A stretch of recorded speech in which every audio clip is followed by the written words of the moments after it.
Welcome to lesson 1.2. Today we're going to start the learning process on how we add integers with the same sign. Alright, we're going to start with some vocabulary today. The two words that we're going to work with are opposites and additive inverse. Alright, opposites is one of those words we use all the time. It's two numbers that are the same distance to 0, where one number is positive and the other number is negative. You know, if you think about that absolute value example we did for lesson 1.1, we had 4 and negative 4. They're opposites because they are both 4 units to 0.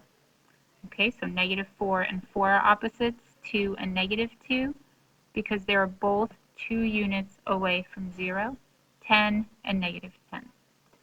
Okay? Additive inverse. Inverse is a fancy word for opposites. So additive inverse means add the opposites and you always get an answer of 0. So a number plus, that's the additive part, its opposite, that's the inverse part, add the opposites, always equals 0. So think about it this way. You have $4, but you pay me the $4 that you have. How much money do you have left? Nothing. You owe me $3. You pay me $3. What do you owe me? Nothing. So anytime the two numbers that are being added together are opposites, your sum will always equal 0. All right, these are two vocab words that we'll be using a lot this year, so please be familiar with them. Here is an example of your counters. We have a red counter chip, which I'm going to define as -1. And we have one yellow, which I'm going to let stand for +1. Every time we line up integers and you have a set that looks just like this, one red and one yellow, think of it as -1 and +1. It's what we call a zero pair. If I were to add these two together, -1 plus 1, if we go back and look at the definition of additive inverse, it would equal 0. Okay? So anytime we see a red chip for our examples, and even your textbook, the reds stand for -1 and the yellows stand for +1. So today, now I want you to think about how integers work. Remember, integers are all the whole numbers and their opposites. So I just want you to start learning the rules and the patterns, and we'll worry later on how to come up with the solutions. So if we wanted to find the total sum of -4 plus -3, we're going to take -4 or 4 red counters right here, and we're just going to put them in the box. And we're going to add to that -3 more and put those in the box.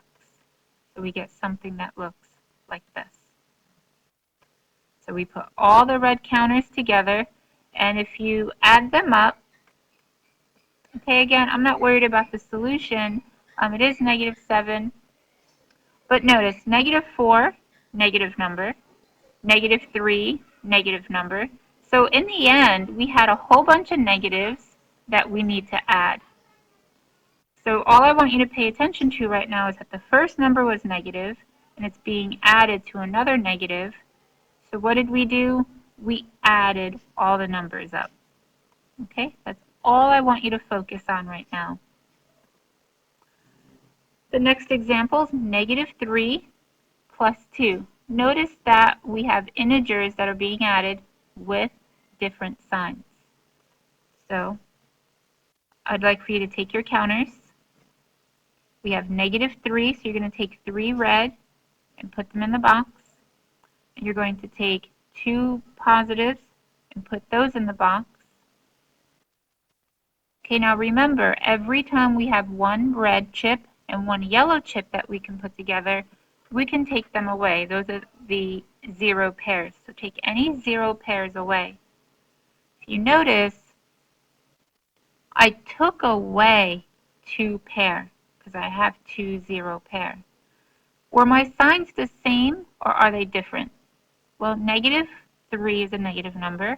Positive 2, well, that's a positive number. So my signs are different. This little guy here is negative. This little guy here is positive. Do you notice in this case, my chips are not all the same color? I have some reds, some yellows, which led me to subtract or take away. So what am I left with? I'm left with one negative chip. Well, if you think about this, you owe me $3, so here's the 3 chips. You only pay me $2. So in the end, what do you owe me? Well, you still owe me $1. So when my signs are different, am I actually adding these two numbers together or am I actually subtracting? Right? So when the signs are different, I'm really taking the smaller amount away from the larger amount. Another example. We're going to go through these, and all I want to know is if the solution is going to be positive, negative, or 0. So when I take a look at these two integers, are my signs the same or different? These are integers with the same sign. The 4 is negative, the 3 is negative. So that means if both of my numbers are negative, my answer better be negative. Okay, I have a negative 3 and a positive 2. Are these same signs or different signs? Hopefully, you're saying integers with different signs. And my solution, will it be positive, negative, or 0? Well, let's take a look. If I took the absolute value of negative 3, what's my answer? 3. If I take the absolute value of 2, what's my answer? 2. Which number was bigger, the 3 or the 2? Hopefully you're saying the 3. What kind of number is 3? Negative. So my answer is going to be negative.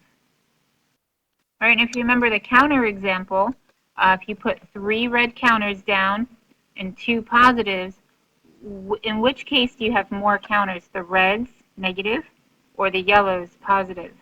You'll have more negatives than positives. Okay, let's take a look at 5 plus negative 3. Are we integers with the same sign or are these integers with different signs?